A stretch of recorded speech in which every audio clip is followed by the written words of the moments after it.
Le Conseil d'aujourd'hui a également examiné et adopté un avant-projet de loi portant obligation pour les grandes entreprises de construire leurs sièges au Burkina. Il faut dire que nous constatons bien sûr la présence de plusieurs grandes entreprises, dont des multinationales dans notre pays.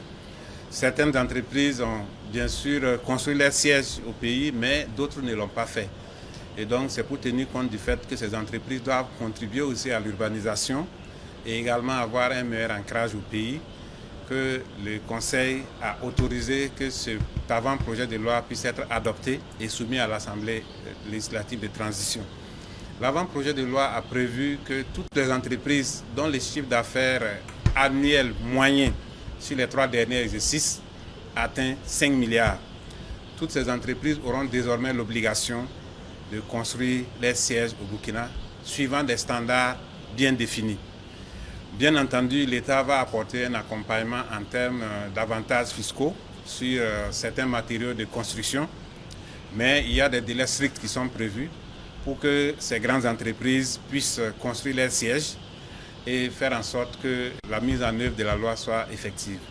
Donc quand la loi sera transmise à l'Assemblée législative de transition et adoptée, les entreprises auront un délai de 6 mois pour apporter leurs projets immobiliers.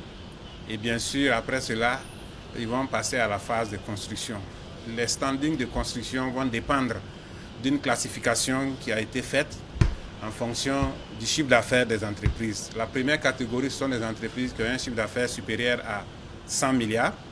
La deuxième, le chiffre d'affaires est compris entre 100 milliards et 50 milliards. La troisième, le chiffre d'affaires entre 50 milliards et 10 milliards. Et la quatrième, entre 10 milliards et 5 milliards.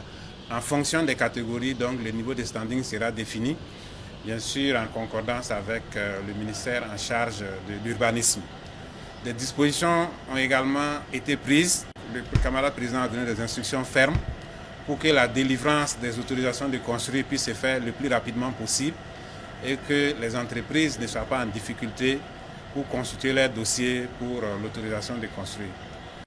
L'avant-projet de loi sera transmis à l'Assemblée législative de transition qui va procéder à son examen et si c'est adopté, l'entrée en vigueur va être prise en compte aussitôt.